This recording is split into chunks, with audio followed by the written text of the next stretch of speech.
മഹാലയമാവാസി.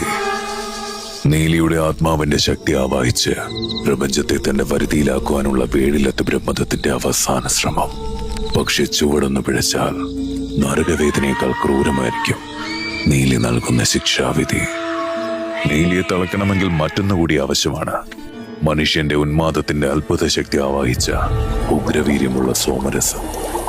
എന്നാൽ വീഴിലെത്തുകാരുടെ ഈ പതിവറിയുന്ന നീലി തന്റെ കാവലാളായ കൂമനെ കൊണ്ടത് കവർന്നെടുത്തിരുന്നു. അതിന് പിന്നിൽ ഒളിഞ്ഞിരിക്കുന്ന അപകടം മനസ്സിലാക്കിയ ബ്രഹ്മദത്തൻ തന്റെ അടിമയായ ഒടിയൻ ചോണനെ കൂമന് പിന്നാലെ അയച്ചു.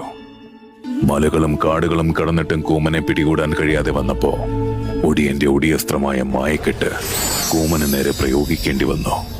അങ്ങനെ 7-ാം കടലിനപ്പുറത്തെ കരയിൽ വെച്ച് സോമരസത്തിനും കൂമനും 300 വർഷം നീണ്ടു നിൽക്കുന്ന മായക്കെട്ട് വീണു.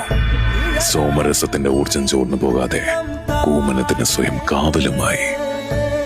സോമരസമില്ലാതെ നീലിയെ തളയ്ക്കാൻ ഒരുങ്ങിയ ബ്രഹ്മദത്തിന്റെ നെഞ്ചി പിളർന്നുകൊണ്ട് നീലി അവളുടെ പ്രതികാരദാഹം തീർത്തുവെങ്കിലും ശരീരത്തിൽ നിന്നും പ്രാണൻ പോകുന്നതിന് മുൻപായി ബ്രഹ്മദത്തിനോട് അവളൊരു കാര്യം പറഞ്ഞു. കൂമന്റെ കാവലിൽ സോമരസം ഇനിയും വീര്യം കൊള്ളും. അതിൽ നിന്ന് മായക്കെട്ടഴിയുന്ന നാൾ സ്വർണ്ണത്തരികൾ ചേർന്നൊരു പുതിയ കൂട്ടത്തിൽ കലരും. അത് സേവിക്കാൻ ലോകം മുഴുവൻ കൊതിക്കും. മനുഷ്യരാശി അത് രുചിക്കുന്ന അന്ന് നിന്റെ പരമ്പര പരിപാലിച്ചു പോകുന്ന ദുഷ്കറികളുടെ അന്ത്യമായിരിക്കും ബ്രഹ്മദത്ത. അങ്ങനെ 300 വർഷങ്ങൾക്ക് ശേഷം നീലി സോമരസം കണ്ടെത്തി.